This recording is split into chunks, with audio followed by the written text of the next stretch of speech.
Hello, everyone, and welcome to Hits and Headlines. Whether you're one of our loyal subscribers or tuning in for the first time, we're thrilled to have you join us. Make sure to hit that subscribe button so you're always updated on the latest topics and discussions. Today's topic is a significant one in Philippine media. The ABS-CBN franchise renewal bill has been filed. This development has sparked conversations across the nation about press freedom, media influence, and the future of broadcasting in the country. Leading us in this important discussion are your hosts, Zachary, who's ready to dive into the details. Hi everyone, welcome to Hits and Headlines. I'm Zachary and I'm so glad you're here. Let's dive into today's exciting topics. And Dinah, who will share her thoughts and insights on what this means for the industry and the public. Hello, everyone. It's great to have you with us today. I'm Dinah, and I can't wait to jump into our discussion. Let's get started. Take it away, Zachary and Dinah. All right, so today we're going deep on something pretty major in the Philippine media world. Oh, yeah. Really? It's about ABS-CBN Right. and their potential to, make it back on air. The comeback. Exactly, the comeback. Big question. Yeah, and we've got legal documents, political analysis, we've got public reactions. Wow, a whole lot of stuff. Yeah, so we're really trying to look at okay, can they actually come back, and then what happens if they do? Right. What would that even look like for media in the Philippines? I mean, Exactly. It's such a, it's a huge player. Totally. Oh. Okay, so back in 2020, ABS-CBN lost their broadcasting franchise. Yeah. So can you just give me the rundown, what happened there? Yeah, so essentially their franchise was up for renewal, Okay. which is basically like their permission slip to operate. Right. But then a House committee decided not to renew it. Yeah.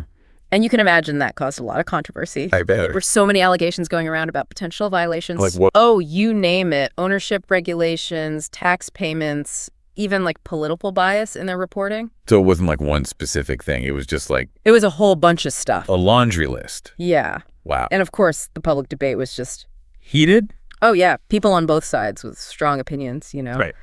Some people thought the allegations were totally justified, and others felt like it was a way to just quiet them down. Silence them. Exactly. Okay, so then enters Congressman Joey Salceda Yes. with this bill, HB Yeah. 11-52. Right.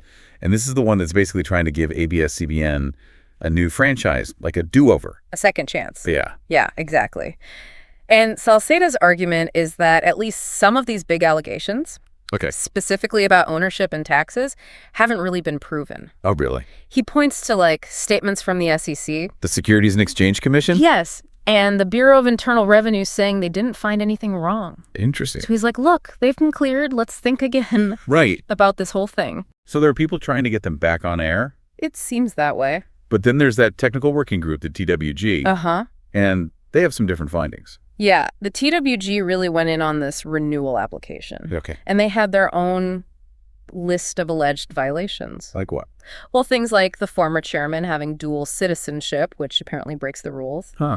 And then there's this whole thing with Philippine depository receipts. PDRs. Yeah. PDRs. I'm not really familiar with those. What are they? Think of them like shares in a company, but for foreign investors. Okay. The TWG argued that the way ABS-CBN used these PDRs could have given too much control to foreign entities. Which isn't allowed. Exactly. Yeah. And then on top of all that, there were a bunch of other accusations, too. Oh, wow. And didn't the TWG even say that, freedom of the press wasn't a strong enough reason to give them a franchise? Yeah, they basically said, even if the reporting is important, rules are rules. Wow. That was a pretty big statement. Yeah, because it really makes you think about, where's the line? Right. Does freedom of the press mean a company should automatically get a broadcasting license?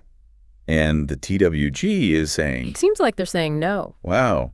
So, meanwhile, ABS-CBN has been off the air completely since May 2020. Yeah, because of that cease and desist order. So they're literally silent through all of this. Exact. It's a very tangled web we've got here. Definitely complex. So we've got accusations, a bill trying to bring them back, a report raising concerns, and a whole media company just kind of stuck in the middle. Right.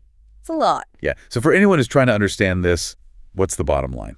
Well, I think one thing this situation really shows us is that tension between government regulation and media freedom. Yeah. It begs the question, where do we draw the line? All right, where does it end? How much power should the government have to decide who gets to broadcast? That's the million-dollar question. And for you listening, what does this whole case say about media freedom in the Philippines? And should someone's political views even factor into whether they can run a media company or not? I mean, where's the line between legitimate concerns and maybe trying to silence different opinions? Yeah. This case really makes us think about that. It does? And there are no easy answers. Not at all. Lots to think about. Definitely. All right, thanks for taking this deep dive with us, Of course. and we'll catch you next time. See you then. Bye. Bye.